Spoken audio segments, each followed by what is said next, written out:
we're talking about recording in progress. Got it. We're talking about performance excellence and some principles that you can think about in your teaching of your studio students and also at school, preparing them for exams, auditions, and performances. So, good evening. My philosophy as an instrumental teacher is to create independent, well-rounded musicians who have a toolkit of exercises and knowledge which they can apply to any difficult musical or performance setting. By taking a holistic approach to instrumental teaching, we can best prepare each individual for performance success. And we all know that success breeds motivation and the desire for more success, creating a self-fulfilling prophecy of musical endeavour. I'd like to thank the many incredible teachers who've helped shape my own practice and philosophy of teaching, as many of the ideas I present tonight have been synthesised in my work with them. Thank you especially to Associate Professor Erica McWilliam from QUT, Dr. Jerry Blackstone from the States, and Ingrid Martin from Conducting Artistry, whose work I reference here. If our ultimate goal is to nurture performance excellence, then we need that foremost in our minds every lesson. Of course, oh, excuse me a moment, I've lost my page. The caveat at the moment is COVID and the need for nurturing the mental health of our students whilst also working on their musical development. We should be taking every opportunity to upskill our students from the youngest age to fulfil their potential and be the best young artists and performers they can be. Now, there's a little problem in that I keep losing my notes and it keeps flicking back to the Zoom page, which is lovely because I get to see you, but excuse me if I have to revert. Let me just find my spot.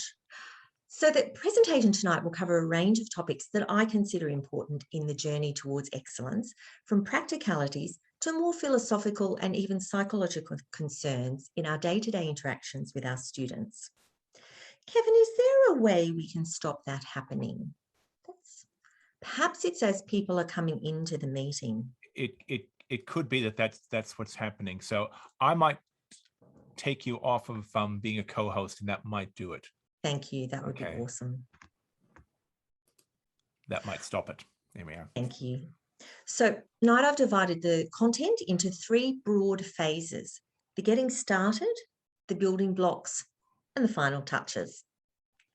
I like to remember that we're guiding our students on a journey of self-discovery as well as musical discovery, and hopefully setting them up for performance, musical, and personal success through the care we take in the following areas.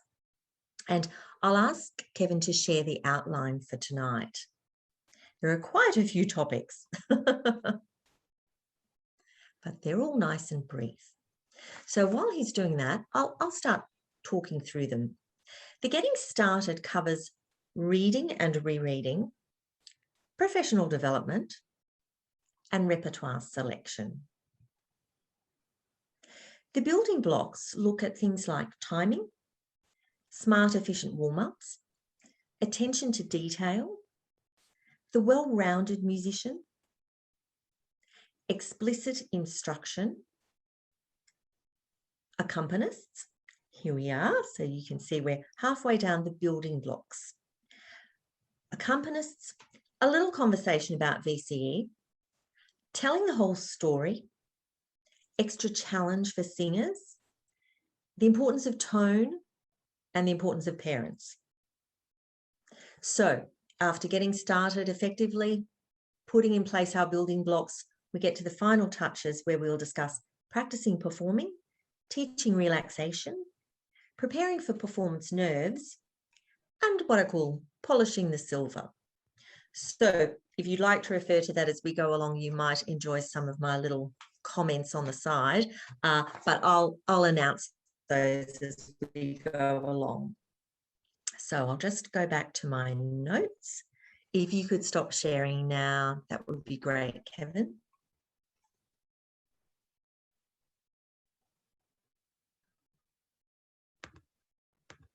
So getting started. Read, read, and reread, or as I call it, be alert, not alarmed.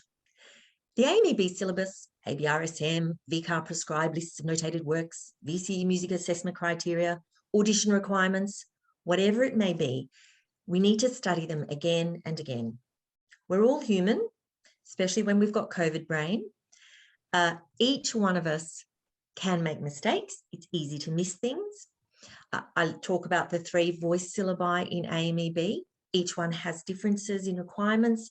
And when we've got students enrolled in all 3 at different grade levels, it's really easy to get confused or inadvertently lead a student astray. I also give older students their own copy of the syllabus and encourage them to take responsibility for knowing the requirements. 2 brains are always better than 1. Kevin's now just going to share the VCAR music performance assessment criteria, just in a moment, if you don't mind, Kevin, which we're going to explore in a little more detail, because it's not a bad guide to the range of skills we should all be seeking from our students in their playing, modified for age, of course. Really, it contains 2 broad ideas: the basic skills of accuracy and reproducing what's on the musical page, then the higher order musical skills of interpretation and expression beyond the page. It's the latter that I think leads us into the realm of musical excellence. If you'd like to share that now, Kevin, that'd be great. So I've just highlighted some sections, everyone, in the solo performer category, but you'll see that if you refer across, they're very similar in the group performance area as well. So we have 10 criteria in music performance, and number 1 is really just about compliance. So it's the requirements as set out in the prescribed list of notated works. Time, have you got an Australian piece, have you got an unaccompanied piece, etc., etc. Category 2 looks at your accuracy, things like tempo, pitch, the clarity of the playing or singing. So you can see that these are the sort of lower order basic musical skills we think everyone should have. Number 3, control and fluency. So a range of techniques need to be shown. We want to hear dexterity, flexibility and control, and fluency in the playing or singing. They sound like great ambitions, whether we're doing VC or not, whether we're just a beginner. Criteria number 4, expressive tonal qualities. Again, this is providing range across the program. So we want tonal variation and tonal quality within pieces and across pieces. Good tone projection and production. Criteria 5, articulation and phrasing. Now we start to get into the expressive realm. So musical shape, beautiful and varied phrasing, appropriate use of a variety of articulations, communication beyond the notation showing nuance. And then they list a whole lot of ideas: accents, articulations, ornamentations, embellishments, etc. Criteria 6, differentiating the musical lines. Your music needs to provide a range of textures. There needs to be balance, empathy, and synchronization between the soloist and the accompanist, or the solo line. Say you're playing a cello piece and you have voices happening together. Which is the most important voice at that moment to bring out?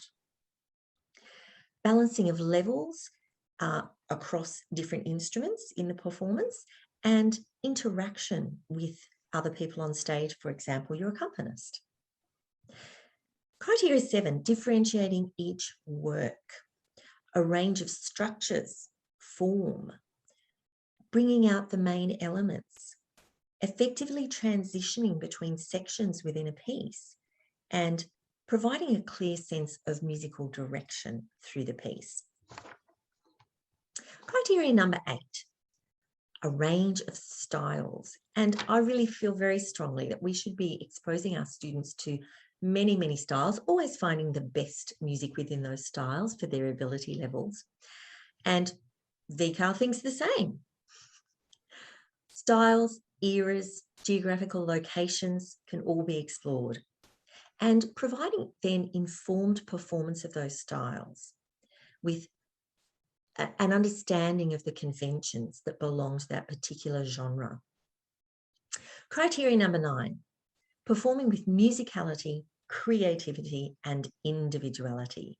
So this is all about personal interpretation, and I'm going to delve a bit deeper into that further in this discussion. Criteria 10, appropriate performance conventions. The stage presence, the understanding of dress, poise, focus, structure and continuity of the program, stage management, performance etiquette, etc., and the ability to adjust to performance conditions, which is something else that I'll chat about later. So those are the 10 criteria for Year 12. Why not scaffold the learning across all the years we have with our instrumental students to prepare them for this in advance, and to use this really handy and quite detailed list of musical skills that we think are important to develop over the years with them, be it for exams, performance, musical enjoyment, or VCE exams. All right, moving on. So when it comes to performance requirements, let's make sure that we have the latest information, read it thoroughly and repeatedly, and be vigilant. Professional development is a must. Lifelong learning. Now, I'm obviously preaching to the converted, but we should all go to relevant PD. Don't ignore those areas you're not confident with. Seek help. I've actually reached out today to work with someone in developing young operatic voices, as I have several students at the moment with potential in this area, and I really want to be setting them on the right path. Many music associations offer mentor programs, and we can now attend webinars across the world or reach out to practitioners in other cities or countries via online. Musicians are a very generous lot, and we love to help everyone, not just our students. The VCE conference is an invaluable local PD, COVID aside, which helps instrumental teachers, classroom teachers, and heads of music keep up to date with changes and advances in the teaching of the various music subjects. The many professional associations, state-based and national, have pivoted with COVID to provide an amazing and highly accessible range of PD. Similarly, encourage your students to attend relevant PD. One of my VCE students attended an ANAT seminar earlier this year, where last year's high achieving VCE voice students performed, and assessors discussed aspects of the course. The student performances kind of confronted her with the work ahead, but inspired her with what was possible and really focused her on the task ahead. And she still refers to some observations, very specific ones from that day, as she interacts with her repertoire. We both learnt a lot, and it was free for her. I'm in the habit now of just forwarding opportunities such as these to the relevant students, and those who are really interested will take them up. And so on to repertoire selection. I say balance in all things. The greatest reward often comes from mastering the hardest piece, or that crazy one the teacher suggested, which you didn't love but has grown on you. Choosing repertoire should be a careful and thoughtful process in which the student and teacher have a say. It should fall within the current technical abilities of the student or their realistic development within the given time frame. Include exposure to a wide range of genres and periods and a range of challenge. I always, for example, devise VCE programs specifically for each individual singer, including some easy sings, some more technically challenging pieces, plus 1 or 2 extension pieces, which may or may not be ready for the final performance, but really value add to the degree of difficulty of their program or their technical development, either way. In all exam and performance settings, having more pieces than necessary allows the student to then pick and choose what has really developed the most, or they've fallen in love with, something which we can't predict when we start the journey. So we move on to building blocks, the week by week practical things we can put in place to achieve that performance excellence. Timing, Manet, not Monet. Ensure you work back from any performance deadline so that your student has the real potential to succeed. Be organised, thorough, and realistic about what you believe you can achieve together in the given time frame. And it is a matter of teamwork. In lessons, don't always do repertoire and neglect the other requirements of the performance or assessment task or exam. Leaving oral and sight reading until 2 weeks before an AMEB exam will lead to disaster, not excellence. For exam students, I set up a tick sheet so that I know that no one piece is being neglected, and over every 2 lessons, each piece is being covered. If you're new to teaching, you might like to make a similar tick sheet across all the requirements of musical learning: technical work, sight reading, oral skills, tone development, and repertoire. I hope I haven't forgotten any. Liaise with accompanists and classroom teachers in advance and encourage students to learn to do this independently. We all know that good accompanists fill up fast at critical times, but students and families usually don't know this. Excuse me.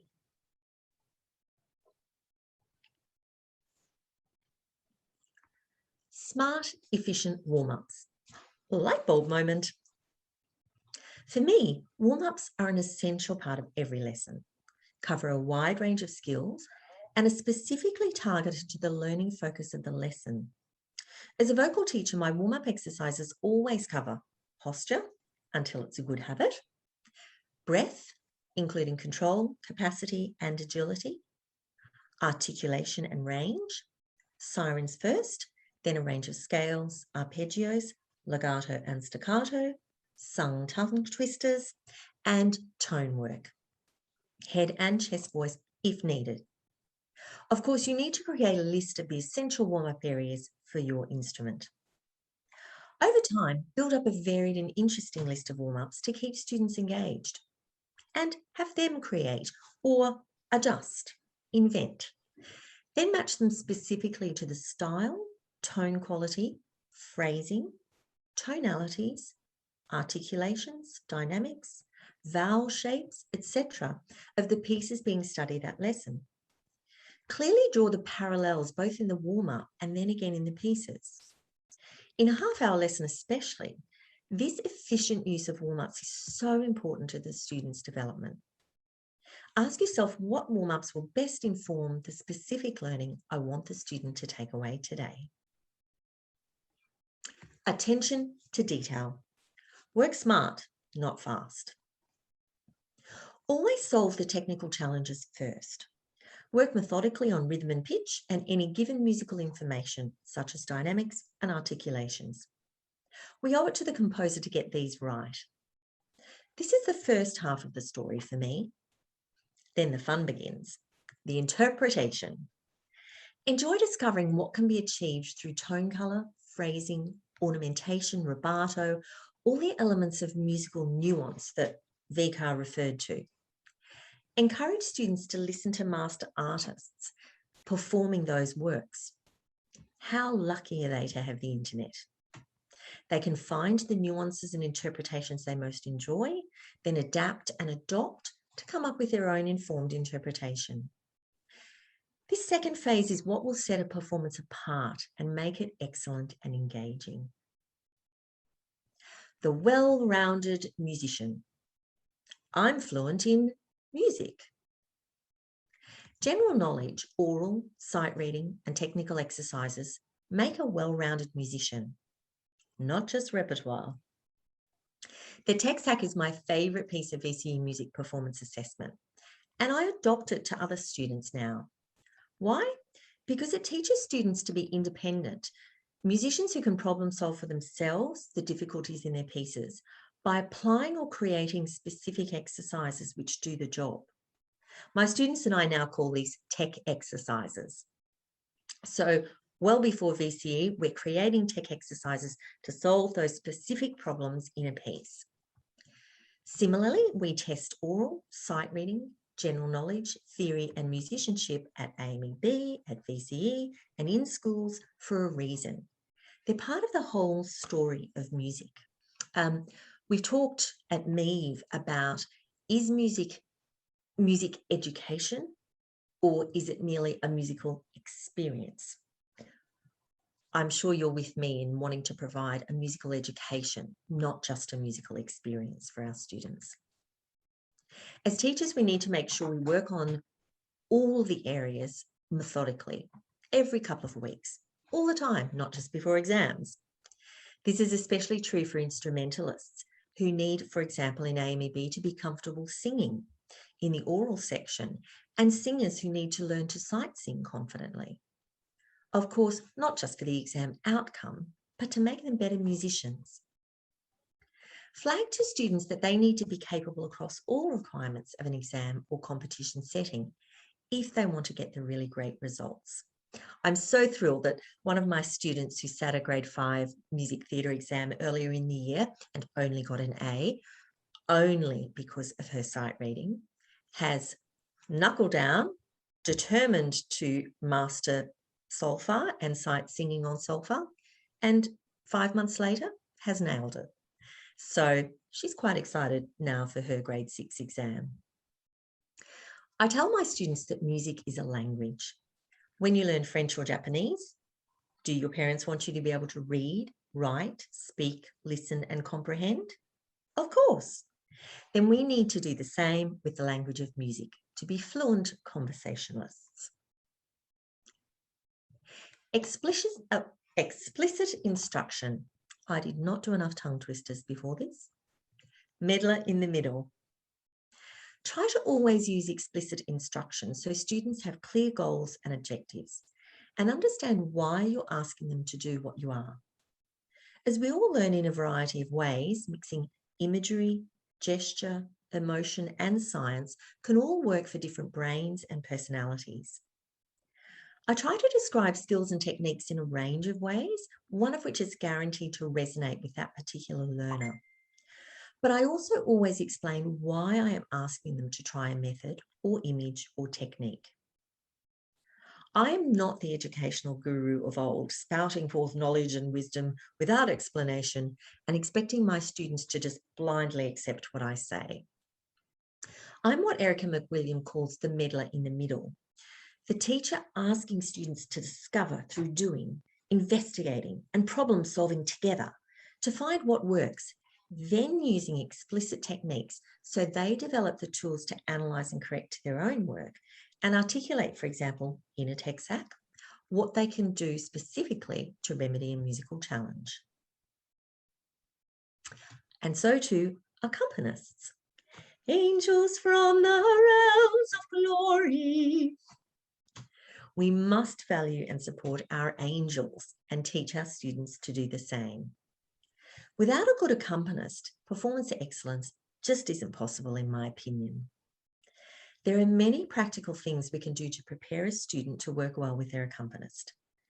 Remember, students don't magically know how to work with an accompanist, let alone how to lead one, if we don't model and scaffold the learning for them. Explicitly teach them to make eye contact, to express what they want, to breathe in tempo and style, to listen. Clearly, this requires that the attention to detail work on their own piece has been done. Have older students study the accompaniment to understand the nature of the interplay between the two parts. Have them memorise piano intros and solos within the piece, not just count bars rest, so they can find their note, for example, for the singers, and enter seamlessly as part of the musical texture. There are often musical clues in the accompaniment that can assist the student in their interpretation. I find myself more and more at VCE looking, analysing the vertical harmonies in our interpretation of the melodic line. It's especially true in vocal music also because dynamics and articulations are often present in the piano part, but not the vocal part. So training singers to read vertically is really crucial to their performance success. At VCE, there are bonus marks for the communication of player and accompanist or accompanists, so I recommend teaching this skill early. Then engage the best accompanist the student can afford, book them early, be nice to them, match the accompanist's personality to the student, and sit in on their rehearsals, guiding them both to create a shared vision of interpretation of the piece. For AMEB and VCE students, I always attend these rehearsals, as many as I can, to support that important step in the process to performance success.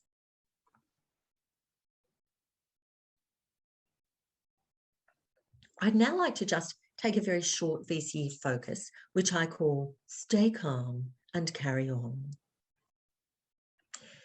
You can check out my recent webinar, which I did for AMUs, which was about the race to the finish line, to see what you can do between now and October to further help your students. So it's just really practical tips, if you've got VCE students, on what we literally can do in the next couple of months to help them be the best that they can be in October. Looking forward to 2022, here are some suggestions. Liaise with the classroom teacher whenever possible and make time to attend in-school performances and assessments. Consider applying via the school for an alternative work by the 24th of February in the Unit 3-4 year. I know it's very early, but this can provide easy marks, and I use it for singers from non-English speaking backgrounds who can then perform a song in their native language. And often these songs from different cultural backgrounds have really interesting variation of tone colour, different tonalities to the other pieces in their program, different ornamentation, and so it can spice up their program and deliver that criteria about variety. Consider substituting a different instrument to accompany one of the pieces in the program, as examiners seem to really like that oral variety. A guitar, a Hammond organ sound on a keyboard could bring a contemporary piece alive. Attend as many school performances as you can. I always attend and write a critique on each piece for my student throughout Units 1 to 4 and right up until the last practice exam in October and the last rehearsal with the accompanist. It certainly adds to the last minute attention to detail and polish that my students can achieve, and that's why I really try to make the time to do it. Tell the whole story in a performance. What? There was a revolution? Use your knowledge of music history, social history, and specific composers to enrich the students' understanding of when the piece was written, why it may have been written, what music meant to the composer, and what was happening in their social and political world. Of course, we know that music, any art, is not created in a vacuum. It's a response to what is going on in the society at the time. It is the artist's response to that. And so we should have those conversations with our students. Informed by that information, have them decide what the piece means to them. Have them create their own story arc or emotional journey to express the music in an individual and unique way. These ideas should all be written on the music, I think, so that they see it every day and embed it in their playing. I always say nothing is set in stone, and we can change our emotional journey as we get to know the piece better. But eventually we want to settle on an interpretation which works for us. I just had a lovely lesson last Friday with a cellist at Corowa. I teach her singing, but Jenny's asked me to work with her on her cello playing for VCE. And so we looked at one of her pieces and she performed it to me with zero facial expression, the most incredible technique and musicality. You know, it just sizzled, this piece. But what we ascertained was that because she doesn't have lyrics, this isn't working. And she hadn't thought about her emotional response to the piece. She hadn't created a movie, you know, what's going on, what's the storyline. And this piece felt to us that it was being performed in a barn in Scotland, and it was a bit of a, you know, Scottish dance setup, and she was in the band. And so gradually we created a story arc, and she started to express herself in her body and her face. And it really started to bring the piece to life visually. And I'm sure over time, as she delves more deeply into this, it's actually going to bring the music to a higher plane as well. Once the student knows the journey of a piece, they need to utilise their feelings, facial expression, stance, even gesture, instrument allowing, to express it to the audience. How can we wield our body and or our instrument to make us look engaging and not just sound engaging? Have some fun exploring that concept with your students. Extra challenge for singers: the joy of text. Teachers of instruments other than the voice, you can sneak off and grab a tea if you like, but you might find this relevant to you as well. Singers are blessed and cursed by the presence of text. We do get a more concrete understanding of the musical journey the composer intended, but we have the challenge of singing in multiple languages and making sense and expression of the poetry we're given. To me, all songs should be treated like lieder. They are an equal partnership of voice, accompaniment, piano, not accompaniment in lieder, and text. When working in foreign languages, always have students do direct translations and write that on their music so that they know exactly what they're expressing and can perform convincingly. You know, I always say, if there's a native Italian speaker in the audience, they must understand that you know exactly what your text means. Plot the emotional journey of the song early so that this informs the musical choices and performance choices, be it facial expression, gesture, or full acting. And so we need to analyse the text first as a poem, then look at how it interplays with the music, and then how are we going to express that physically, and what's appropriate for the style. You know, if it's a full-on music theatre exam, then we can go to town. If it's a lieder, we might be a little bit more restrained in our gesture and movement, but this should be working like crazy. At this point, I'd like to introduce you to the feelings wheel. It's a great tool in music which Ingrid Martin shared at a PD event. Kevin's going to bring that up for you, and we'll have a look at the feelings wheel, which you can find by simply typing in feelingswheel.com. Okay, everyone? So if you look at the center of the wheel, and look, prior to this, I used to have a scale from 1 to 10 of emotions, negative and positive, and the students and I used to kind of brainstorm, and the 1 emotions are low energy and the 10s are very high energy, like joy and fury. But this is a lovely visual interpretation. In the center, we have the sort of broad strokes emotions like anger, sadness. And then as the circles move out, we get more and more detailed and specific emotions. So my students now are really loving referring to this when they're trying to come up with the right emotion for that particular moment in that piece. And it is a really handy tool. And for students who are less able to think quickly or less able to express their feelings, this is very helpful. I've also found this kind of work super helpful for students on the autism spectrum. Thanks very much, Kevin. So feelingswheel.com, everybody.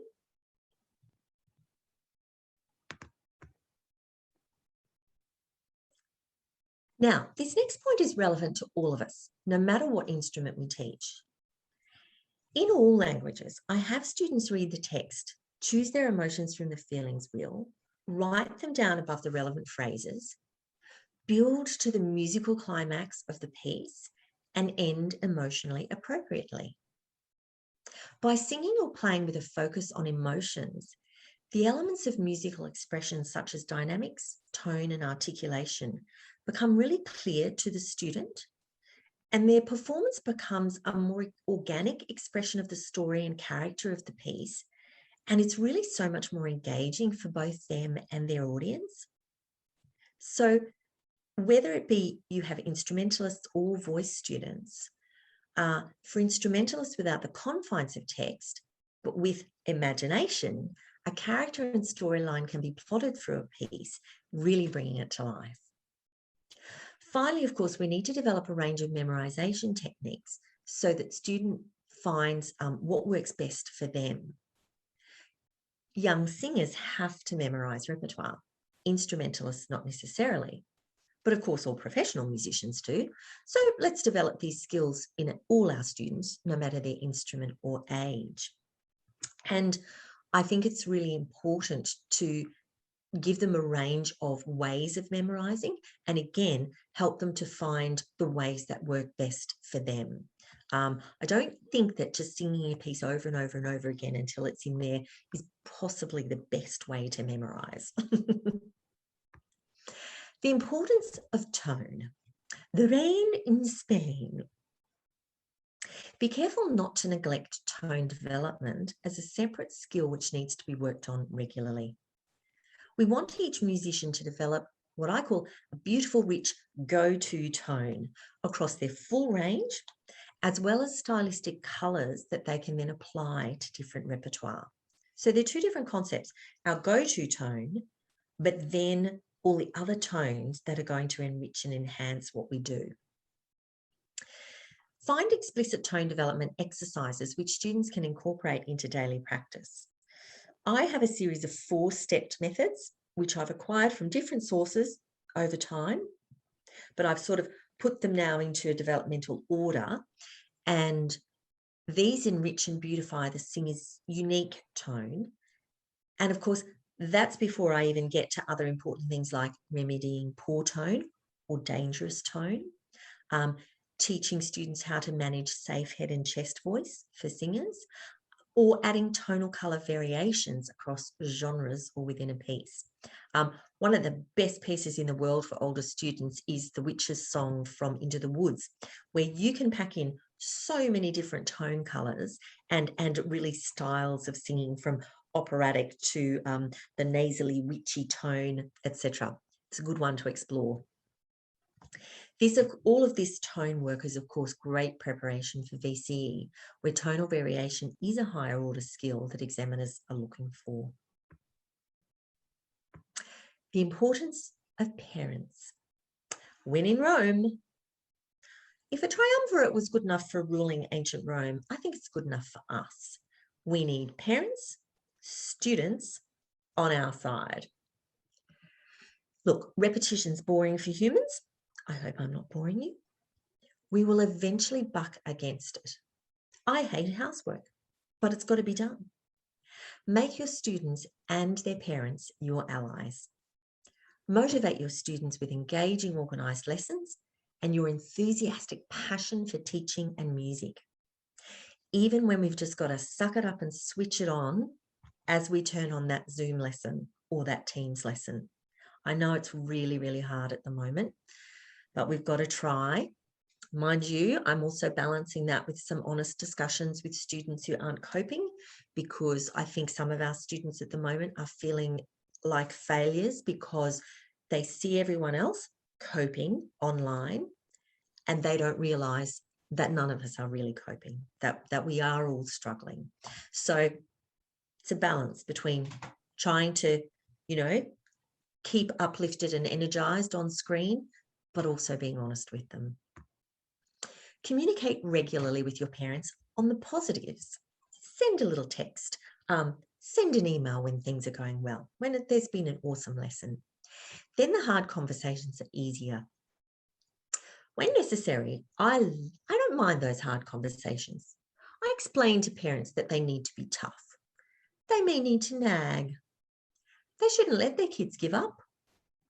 That extrinsic motivation like bribes is absolutely okay. And that their kids will thank them in the future. We just all need to work as a team. And after those weeks and weeks of regular practice, we come to the final touches leading up to that performance, that exam, whatever it is. Practice performing. Practice really does make perfect. Well, of course, there's no such thing as perfection, but there is excellence. Create practical opportunities for students to experience the highs and lows of the performing beast before the high stakes events come around, where we do want them to fulfill their potential. This can be as low-key as performing for their grandparents or inviting mum and dad in to the end of a lesson, even on screen, planning an end-of-term soiree at your studio or a school or church, or running a mock exam in their lesson. Or you can ramp it up and have them perform at school recitals and events, VMTA student concerts and performance days, Music Society of Victoria concerts, and a Stedford, etc. In the VCE realm, asking permission to rehearse in the exam space can be really helpful to students because then they can gauge acoustic, the balance with other instruments, the necessary projection, etc. Or visit the space yourself, take photos, get a colleague who works at that school to do those things for you, send them to you digitally, and discuss those findings with your students. It's unlikely that we're going to get into other spaces this year. At the least, have students play in different acoustics so they're able to adapt when they get into the exam space and they're not shocked by a really dry acoustic or a highly resonant one. My mum always had me play and sing in our middle room after dinner parties, so the sound just wafted into the guests, but I got a regular low-stakes performance practice without interrupting the adult conversation. With a little creative thinking, we can all come up with some engaging performance opportunities for our students as they prepare for major events in their musical lives. And we do have to remember how high stakes and how important these things are to our young musicians. You know, take ourselves back to when we were doing that grade 5 exam and how important that theory result was to us. Yeah, I can see you all laughing. Teach relaxation, especially at the moment. Being able to control your emotions in a performance or exam setting is an important skill for all young performers. It's not luck, it's not good temperament. We can all learn to do it. Good preparation is vital, but nerves can still defeat us. Teach practical relaxation techniques, which can be done outside the exam room or in the toilet cubicle, wherever you can. For calming exercises, I often use a spine roll. I use some of the accent breathing method, slow legato exercises, one of the tone development exercises I do.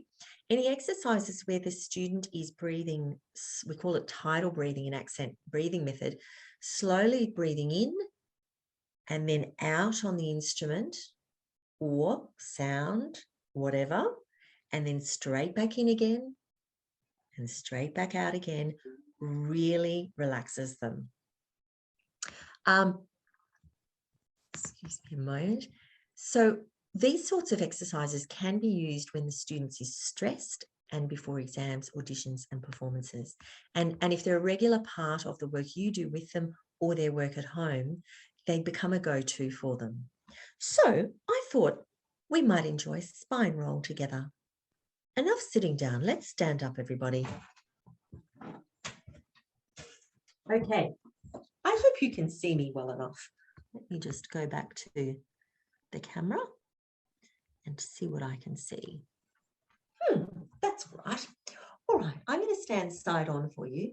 Nice, tall, balanced, feet shoulder width apart. Now, everyone, I'd love you to drop your head forward. Deep, slow breathing, and feel the weight of your head start to pull you down to the floor. As you go down, feel the shoulders roll forward and relax.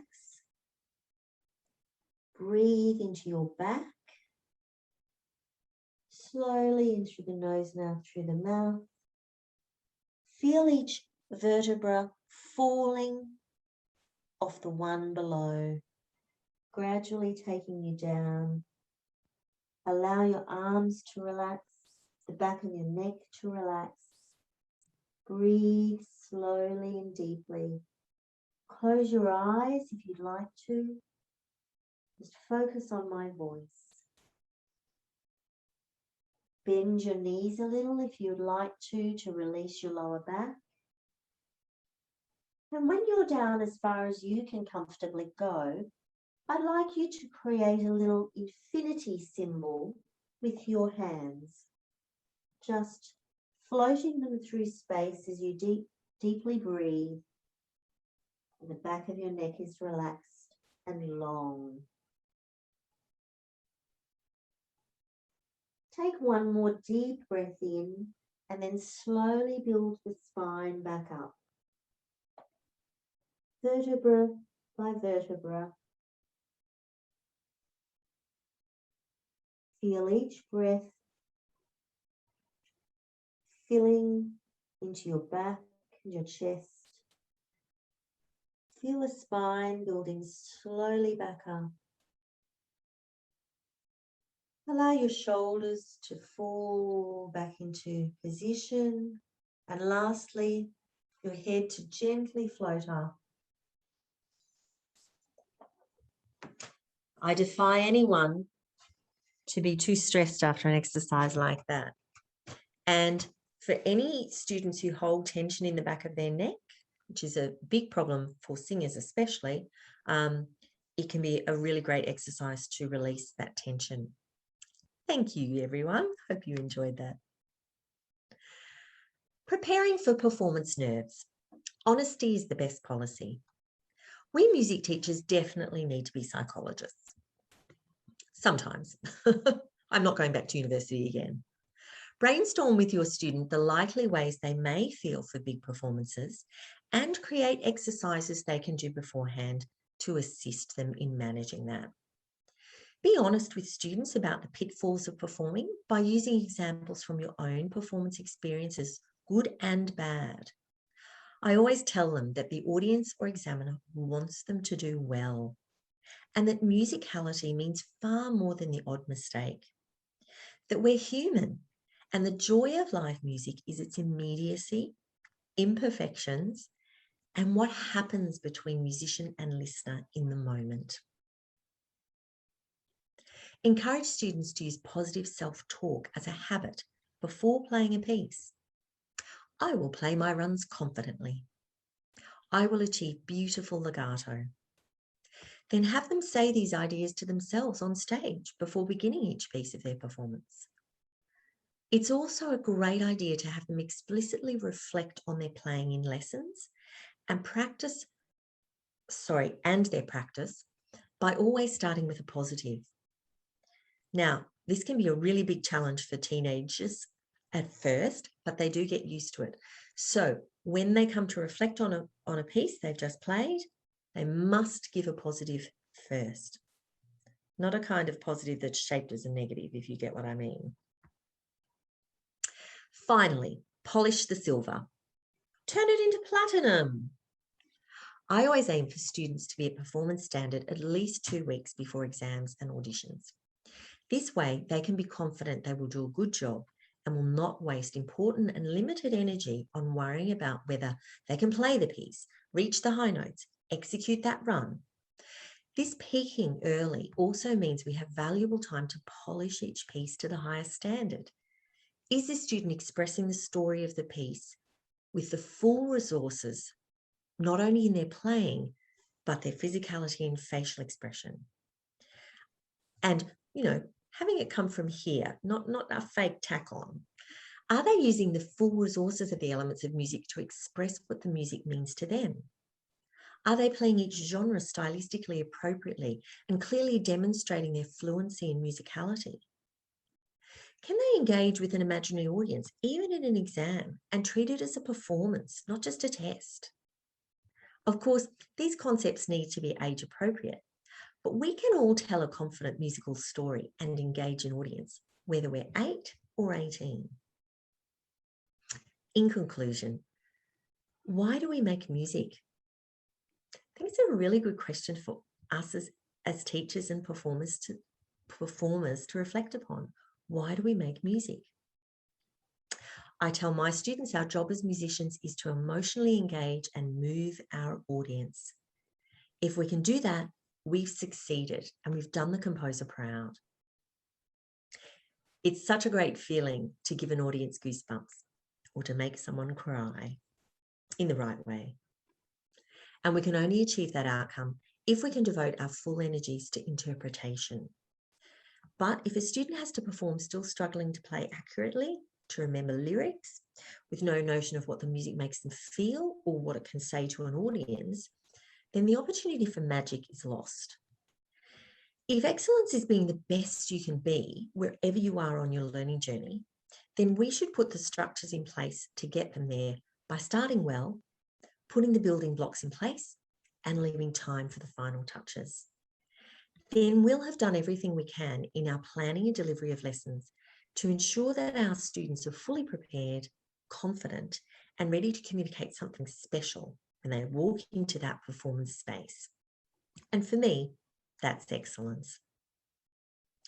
Thanks so much for listening, everyone. I'm going to pass back to Kevin, and I'd love it if you had any questions. Hope I can answer them.